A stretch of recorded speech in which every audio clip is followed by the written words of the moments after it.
It is time to start back up the college football every game on the board podcast with today's first guest, Teddy Covers. Teddy, welcome in. Hey, great to be here, Drew. Yeah, great to have you on, man. You're absolutely killing it across the gridiron here, Teddy. We got, a perfect 8-0 weekend. How's it feel? It felt good, but, I mean, you know me, Drew. I don't enjoy success. All I want to do is work more. And that's the truth of it. I mean, it's been a great weekend last week. It's been a great month. It's been a great season. I started 18-2 this football season. I mean, it's been really good from the get-go. But that doesn't do us any good this week. You know, that's all rearview mirror stuff now, man. If you don't keep focused on the task at hand, which is picking the games in front of you, not gloating about the games behind you, it's really hard to maintain extended hot streaks. And this has been a really good extended hot streak through the first, 6-7 weeks of the season. Absolutely, Teddy. And on today's podcast here with your segment, we're going 3-3-1, 3-3-2, Michigan State, all the way down to 3-5-5, 3-5-6, Tulsa versus Arkansas. If you're following on the college football board here, the odds page on sportsmemo.com. And just to summarize what Teddy's done so far this season, 87% in October for football, 100% big tickets in the NFL year to date. And, throwing those big numbers out here, Teddy, last, certainly not least, it is least, but 65% in college football. It's almost like you're not doing well enough in college football. 65%, man. Yeah, and that's those full season numbers. You know, when you're at 77% in the NFL and when you hit, 87% so far in football in October and you're perfect with the big tickets and all that kind of stuff, the 65% gets, you're like, what is that? But, hey, if I finish the college football season hitting 65%, I'll feel pretty great about what I accomplished. So far, so good in that regard. Yeah, 65% in the college football. It's almost like, what's wrong on the college side? I'm trying, brother. I'm trying. We swept it last week, and let's see if we can do it again. Again, that's all rearview mirror, man. We've done well. No question. The clients are happy. My bankroll's feeling pretty good. But it's not about what we've done. It's about what we're going to do, and that all comes down to handicapping this weekend's card. Let's get into some of these games. Yeah, well said, Teddy. Let's get after it. And guys, before we start, we got Teddy20 is the coupon code. That's TEDDY 20 for $20 off any of his all-access services. We got 3-3-1, 3-3-2 here. Big brother versus little brother. I know you know a lot about this rivalry. Michigan at Michigan State. Looks like Michigan laying 7 on the highway in East Lansing. 40.5 the total, Teddy. Well, I mean, it was a big brother versus little brother rivalry, but it hasn't been that way for decades now. Certainly not since Lloyd Carr left town for the Wolverines. Michigan currently on a 2-8 straight up, 0-10 ATS run against their in-state rivals from East Lansing. And from a value standpoint, this one really stands out to me. All right? Michigan last week, we talked about it here on the show. We're like, Wisconsin's banged up. Wisconsin's not that good. Wisconsin might be a little bit overrated. And the Wolverines smashed them. And the national media says, Michigan's great. Not, Wisconsin stinks and Wisconsin was injury-riddled and all of that. So what happens? You see the betting market support for the Wolverines. Opener 6.5, now sitting at 7. Now, there are concerns. I got a lot of concerns. I don't know how Michigan State moves the football in this ballgame. Wolverines, number 2 overall defense, number 9 in points allowed. They can't run on them. You can't throw on them. And in particular, you can't run on them because Michigan State's offense is fairly one-dimensional. Brian Lewerke is not throwing the football all over the field. He's a mediocre college quarterback. And if you can't run the football, Michigan State's likely to really have problems putting points on the board. That being said, Spartans' defense is no joke. Michigan's played 2 road games this year. They came out and got smacked at Notre Dame, bad start. They went to Northwestern, bad start. Managed to win that one by a field goal. Never sniffed a point spread cover on either of those contests. And you're laying a premium with the Wolverines here in a series where the dog has dominated. And dominated, 10-0 ATS for D'Antonio. So, it's... I don't want the Wolverines. The Spartans are passed for me. But, of course, a total of 40 and a half even at some books. It's hard for me to get the window laying a touchdown on the road, even though I can't figure out in my head how the home dog's going to score. Maybe the under might be the best bet, but, God, I'm not betting under 41 in college football. I'm not going to do it. Teddy, next game up, we're staying in the Big Ten. We got Ohio State laying 12 on the highway at Purdue, 68.5 the total. Yeah, my first reaction to this line, oh my God, Purdue. Got to look at Purdue. Purdue. Yeah, this is their number's spot. not as big as I thought it would be. It's not even close to being as big as I thought it was going to be. And when you really start to look at Purdue, you don't want them. I didn't want them. Let's break it down. All right, Boilers. Yeah. Purdue has played one good game against a decent team, Boston College. Boston College, everything else that Purdue's done has been against weak opposition, flat out. Whatever. And the game against Northwestern, they didn't win that game. I guess they played well against Missouri. They didn't win that game. But the win and cover they had is Boston College. Nebraska, Illinois, that doesn't impress me in the same way. And reading some game plan from Jeff Brom, he thinks Blau can throw the football against Ohio State. They're going to try to throw. Minnesota had a really successful game plan last week against the Buckeyes. They just ran the football, killed clock, kept the game close for as long as they could, and covered wire to wire. Never in doubt. Purdue's not going to do that. They're going to lengthen the game as opposed to shortening it if they chuck the football around here. And maybe they can have some success against Ohio State's secondary. They've shown some vulnerability at times this year, but 4 quarters worth of success, no way. And when you look at Haskins and what he's done and what the Ohio State receivers, how well they match up against the Boilers secondary, Ohio State, they've been approaching 50 on a regular basis. I expect them to, be able to put up points in bunches here as well. I don't see Purdue getting stops, maybe the over. So I started out leaning Purdue and ended up leaning over. I might get to the window. Haven't done it yet. But that's the only way I would bet this one right now is look at the Ohio State and Purdue over the total. Yeah, that makes sense, especially if Purdue's going to lengthen the game, throw the ball around. Obviously the clock's stopping more. It's sitting at 68.5, so the market in agreement with you. I'm guessing what that article was something that's pretty findable for handicappers. I mean, when I'm searching for local news reports, the one thing that obviously there are 2 things that I'm going to do. One is I follow a ton of beat writers on Twitter.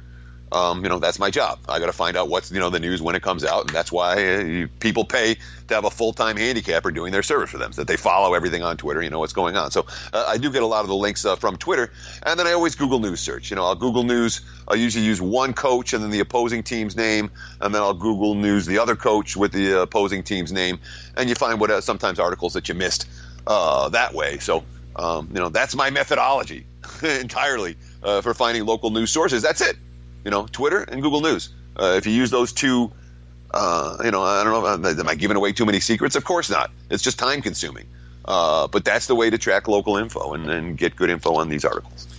Teddy, this time let's head down to the SEC. We got Alabama at Tennessee, 29.5. Bama's laying on the road, 57.5 the total.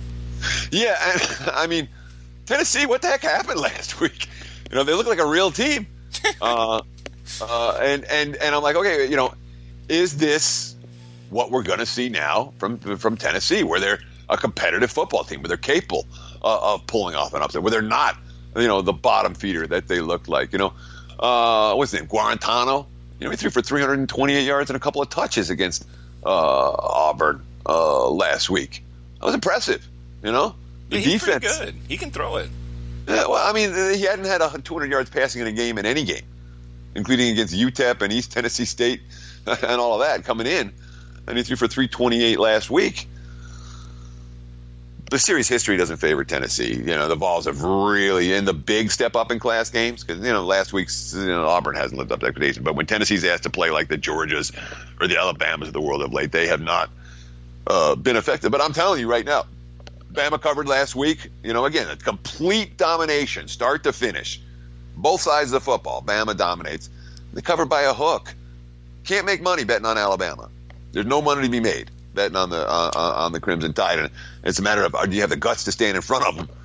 I don't know if I do this week, given the track record between these 2 schools. You like anything with the total? I've kind of had a view of betting Alabama over the total, just with their offense and being able to run up the score. But I haven't bet this one yet. Do you have any opinion on 57?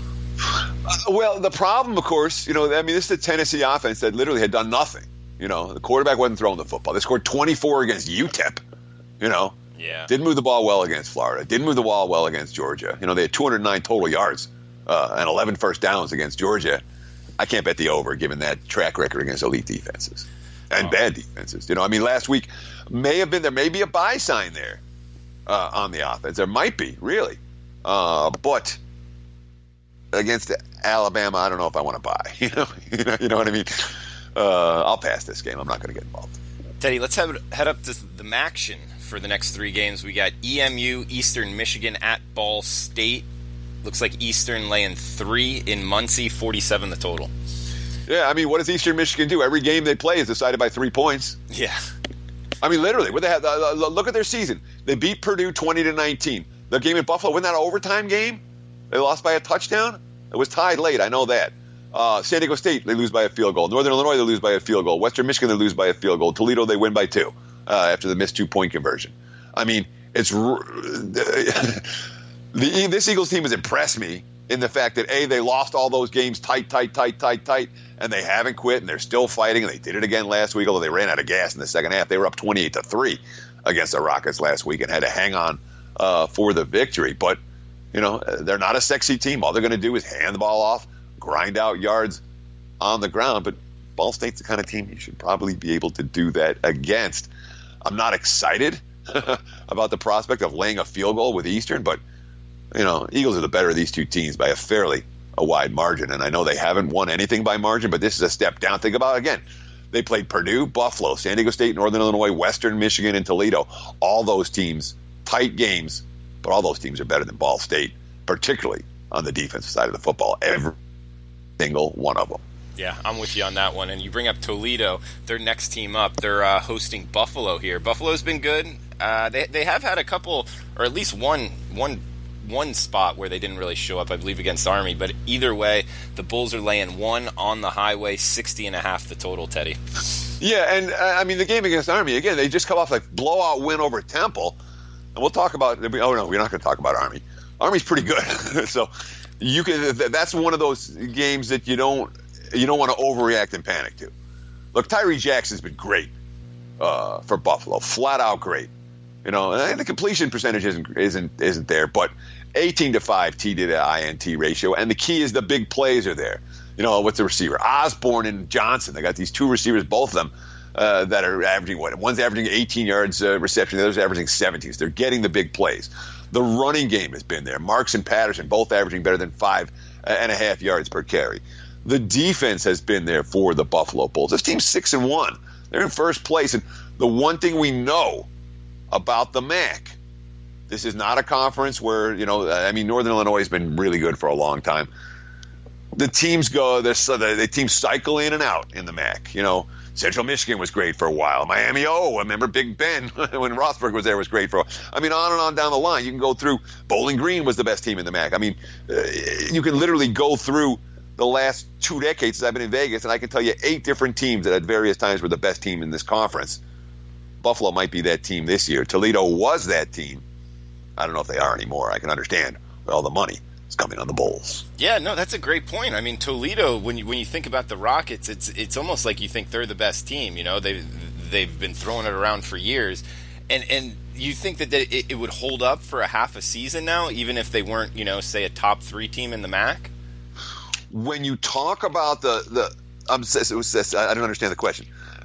What would hold up for a full season? Like the betting market view on Toledo being a top 3 team in the MAC, even if they're in the middle somewhere. Oh, well, I mean, no, it'll gradually slide. Well, I found the most success that I've had in the MAC is finding the one team that was bad or mediocre that's now good. Buffalo is that team this year. And if you've been riding Buffalo, you've been making money flat out from the get-go. On the other hand, the way that the other way that I made money in the MAC is you take the team that was great last year and lost everybody, and you bet against them, or good last year. And boy, there have been a lot of examples. When remember Ball State was good one year for a couple of years, and then they lost everybody, and boom, they were a clear bet against. And Central Michigan was that way, and Toledo isn't fallen at that level where they're all right. This is an auto fade. We're gonna where they've gone from one of the best teams to one of the worst teams. Toledo's just gone from one of the best teams to a pretty good team. They haven't had the complete fall off. makes a lot of sense. Teddy, last action here, we got Akron at Kent State. I believe Kent State had a run where they won the MAC, or maybe were runner-up in the MAC a few years back, but either way, I don't believe they're very good this year, although starting that up-tempo offense this year. Akron at Kent State, looks like Akron laying 5.5 on the road, 52 the total, Teddy. Yeah, and the Zips, are still getting power rated for that win at Northwestern and the cover at Iowa State. And I'm telling you, I had them in that game at Northwestern. And they won the game straight up as 3-touchdown underdogs. They were down 21-3 at the half, and Northwestern came out in the second half and just fell asleep, and the defense made a couple of plays. And Akron's defense is capable of making plays. Their offense isn't very good. I can't lay this price for them on the road. And the fact that they won that game, and then the next week at Iowa State, when the Cyclones were in an equally bad spot and equally not interested, and they hung tough there, I just think there's a little bit of a premium that you're laying with the Zips that I'm just not willing to lay. They're not a let's lay more than a field goal with them on the highway type of ball club. All right, Teddy, let's head to the Big Ten for the next two. Penn State at Indiana. Looks like 14.5 or 15, 61.5 the total. I don't know what to do with this game. It's a very interesting game. I've been reading some stuff on Penn State, and I don't get the sense that they're going to this is a Nittany Lions team that lost the heartbreaker to Ohio State. And then they had the bye, and then they came out and were flat. And that's not a good sign. And you even go back before that, the game against Illinois, where they were trailing in the second half. And then, of course, went nuts in the fourth quarter with 5 unanswered touchdowns. But, the game, even the blowouts, the Pitt and the Kent State, a lot of big plays, all big plays. The Nittany Lions are capable of doing that, and they may be capable of doing that against Indiana. Indiana got roughed up last week against Iowa. They've been pretty feisty. They're not a team I'm looking to necessarily step in front of. That being said, there has been a class difference between these two squads in recent years. 29-7 in 2015, 45-31 in 2016, and last year, 45-14. I just don't I don't know what I'm going to see from Penn State this week, and that definitely makes me reluctant to lay the 2 touchdowns. But the fact that Indiana was struggling to compete at the line of scrimmage against Iowa, that's not a good sign necessarily moving forward as they step up in class. Teddy, we got 345, 346. Illinois at Wisconsin. Looks like 55.5 the total. The Illini catching 24.5 in Camp Randall on Saturday. Yeah, it's another pick your poison kind of game. I'm not excited. I'm really not excited about this one. Again, Wisconsin off a blowout loss in which everything stunk, but this team is banged up all over the place on both sides of the ball. Wisconsin with one injury after the next. Given that spot, I can't lay with Wisconsin. I don't know they're going to come out with fired up here. I'm not necessarily getting that sense from the Badgers. And Illinois, look, I always say I don't want to lose money. I don't want to be, it makes me mad when I lose money with bad football teams because I know they're bad and I know they're going to screw up, and then it happens. And when I lost money with Illinois in that Penn State game when they played great for 2.5 quarters and then just flat out collapsed, that's what Illinois is going to do, and you have to accept that. So you could easily see a situation. If I'm taking the Illini, I'd probably be a first half bet. Talking about a full game. We've seen them die more than once in the second half. And, of course, Wisconsin matches up pretty well against them. The Badgers, in theory, should be able to hand the ball off and have success putting points on the board without even having to try to air it out. But all that being said, 2 of the last 3 meetings between these two teams have been highly competitive. However, the one at Camp Randall, Wisconsin 48, Illinois 3. Means a lot right there. But we got 347, 348. Houston at Navy. Looks like Houston 11.5 across the board, 60.5 the total, Teddy. Navy's broken. I found this out the hard way, unfortunately, when they went to Air Force, and I couldn't have been more wrong on I don't know that I have been more wrong on a game than that one this year. You learn from your mistakes. But yeah, and I'm mad at myself for not betting against them last week because I saw it. But when you lose a big ticket and then you're like, all right, I'm going to fade this team the next week. You're like, sometimes you feel like you're overreacting. And it wasn't like Temple covered with room to spare. They covered by a hook off a late touchdown. But the fact is, Navy had the lead. Navy blew the game. Navy's offense didn't work. They had 9 first downs and 178 yards against Air Force. They had 284 total yards against Temple. No big plays in that game at all. That's a problem against Houston's defense. Houston has allowed more points than I expected them to this season, even with Ed Oliver blowing up plays on the line of scrimmage. But that's been about pace. They're playing so fast. And I remember, has to be, 3 years ago now. I remember I had Navy as another losing bet on Navy. Thank you very much. Navy as a big ticket at Houston, and thinking that late in the season, thinking that it was just too much for Ward and Navy's would be there. And Houston offensively was able to outclass Navy's secondary. I don't think that's changed. I'm not surprised the Cougs are taking money, and I could only look at the Houston side in this ballgame. Total-wise, I trust Houston to score. I don't trust Navy to score right now. This is not the same Navy team, and it feels like there's something wrong in the locker room, which is not something I'm used to seeing from Navy. Yeah, from any military academy. You don't see that very often. But we'll move down the list. 349-350, UTEP at Louisiana Tech. Looks like this one totaled at 48, with La Tech laying 23.5 at home. Yeah, and I mean, La Tech bounced back nicely last week. And no surprise. I probably should have had that on my card. It was on my short list, and I didn't get there, and it kind of made me mad because they had such a dominating performance against a lesser foe, which is what they are capable of doing. But this minor squad, I still have them power rated at or near the bottom of college football. But I'm telling you, they've been covering some numbers. They hung at North Texas. The defensive performances have been solid. 4 straight weeks that they've been solid on the defensive end, and they're also coming in with extra time to repair. So La Tech's a team you like as a dog. You don't necessarily love to lay big points with Skip Holtz's squad. And I don't like to lose money with the very worst teams in college football, but I have been impressed, and noticeably impressed, with what UTEP's been able to do on the defensive side. And of course, totals 23. The total's 48 in the game with this line at 23.5. The markets are saying if the Miners can get a couple of touchdowns, they're live to cover this number.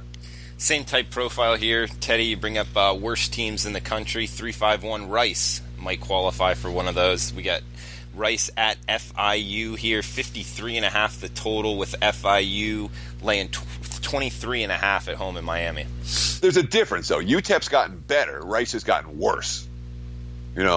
Rice came out. I remember in the opener, I'm like, wow, look where they moved the ball against Houston up and down the field. 22 first downs, 439 yards. The next week at Hawaii, I know they lost, but the offense moved the ball up and down. Another game where they had 21 first downs and 446 yards. Since then, they don't have 20 first downs in any game. They gained more than 262 yards once against Wake. It's not an offense that's working.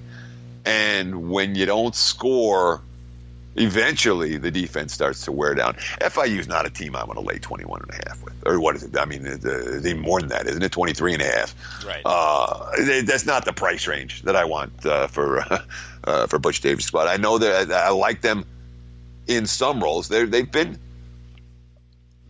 disappointing to me because I haven't played them enough. FIU has been a solid money maker. They're good, but they're not a lay 23.5 type. The offense isn't explosive. It's not efficient. They're not filled with big plays. I just don't trust them in this price range, so I'm not going to get there. The other thing is that nobody's betting Rice right now, so the markets really have crashed on that squad. And in theory, there's value on the Owls this week after last week's complete annihilation. Teddy, we got 2 games left. One. What do you call Louisiana Lafayette? Do you call them Lafayette, or Louisiana? I've always called them La. That's just my personal. That's my personal nickname. But whatever. I call the Seahawks the Seabags, and we all have weird names for teams. I was called ULL La. But that's just I call them UL Lafayette or La. I don't know what I call them. Lafayette. I Louisiana. They were making a push to just be called the University of Louisiana in the offseason, but I guess the betting boards haven't made the switch because they're still going UL Lafayette. But either way, they're at App State this weekend. They're in Boone, North Carolina, so playing in elevation. Boone, I believe, is the highest elevation east of the Mississippi for Division I colleges, but it's 68.5 the total. Looks like App State. And Teddy, I've been surprised by this team. I lost on them against Arkansas State. I took the points with Arkansas State, and they got blown out. So I'm trying to reassess here, but I'm not looking to go against App State. They're laying 25 at home, however. How do you view this one? Hell no, I'm not going against App State. I mean, you think about their season, all right? Week 1, they took Penn State on the ropes. Admittedly, it was a fourth quarter rally. It was an onside kick recovery, but it was Penn State on the ropes in Happy Valley. Since that time, they won 45-7, 42-7, 52-7, and 35-9. All right. Offense getting the job done. Defense getting the job done. 5-0 ATS. Those aren't the teams I'm looking to stand in front of. And Lafayette off back-to-back. It's been back-to-back solid efforts for the Raging Cajuns. A team that looked really bad in non-conference play. I guess the Coastal Carolina game stood out to me. Certainly the Mississippi State game, especially since the Bulldogs haven't done anything since that. But the last couple of weeks, they put up 759 yards against New Mexico State, 557 against Texas State. Good signs. Maybe a buy sign there on Lafayette against a team that's 5-0 ATS. That the point spread value isn't with Appalachian State the way that it was a month ago. So, yeah, I don't want to step in front of Appalachian State, but give me a free bet on this game. I'll take the Raging Cajuns all day long. All right, Teddy, we got one more game left, guys. Remember the coupon code for Teddy covers here, Teddy20 for $20 off any of his all-access services for this week and this month or 90 days, whatever you want, off of a perfect 8-0 football week. 65% in college football. That is his lowest stat going to throw out because he's 87% October football. So really just killing it all over. But last game up here, Teddy, 355-356 Tulsa at Arkansas. 56 the total with the Razorbacks laying 7 at home. So when I'm making my numbers, the first thing I'm going to go through all the college box scores one by one, and then I go through all the the box score and recap one by one, and I adjust my numbers for each team. And then you look at the next week's card, and you start team A, team B, power rating, and just scroll them down. And I'm writing down this number. I'm like, wait a minute. Arkansas 5.5 over that. My number was 5.5. 5.5 over Tulsa. Like I circled it. It stood out like a sore thumb. I'm like, this can't be right. It's got to go higher than that.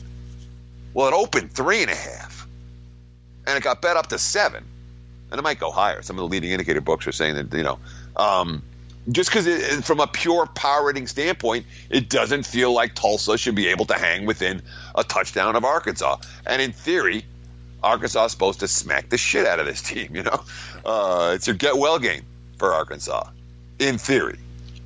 But as I'm like, all right, well, yeah, we got to look at Arkansas. Of course you look at Arkansas. They got the team speed edge, yada, yada. And I wouldn't be shocked if Arkansas kills them. I wouldn't. That being said, Arkansas is coming off another crushing defeat. Remember, they had Mississippi on the ropes last week. They let that game go in the last 4 minutes. A game they wanted, a game they needed, a game they were dying for, and they just flat out let go of the rope. This is a team that lost to Colorado State. They've lost at home to North Texas already. And Tulsa plays defense. So you say, can we trust the Razorbacks? Do they care enough? Are they? Obviously, the transition to Chad Morris hasn't gone well. Obviously, the recruiting there in recent years hasn't gone well. And the one thing that Tulsa does, we saw them do it against Texas on the road. We saw them do it against Temple on the road. We saw them even do it against Houston a little bit. They can play defense. They played some high-octane, up-tempo, quality offenses, and they've been able to hang tough. South Florida, another one where they, were in control. They lost the game. What's Tulsa now? 1-5, 1-6. They're not a great team, but in this point spread range at an SEC foe, gosh, I'm not going to get involved in the game. I'm not. It's just one of those games that the point spread really stood out to me, and I didn't make it better early. I'm certainly not going to lay 7 now. The markets have already moved. But I will say this, side and total correlate here. Arkansas correlates with over. Tulsa is not going to hang around in a shootout in this game. They're going to cover. This game's likely to stay under the total. All right, Teddy. Well, I don't want to say anything that will jinx you because you've been running hot. Anything you want to throw out there before we shut this down and get on to the next handicapper? Sure. I'd say thanks for listening. Best of luck this weekend. Enjoy the games, and hopefully make a few bucks together. Good luck. All right, guys, check out sportsmemo.com and the coupon code Teddy20 for $20 off any of his services at sportsmemo.com. We'll be right back with Kyle Hunter to continue 357 on the College Football Every Game on the Board podcast.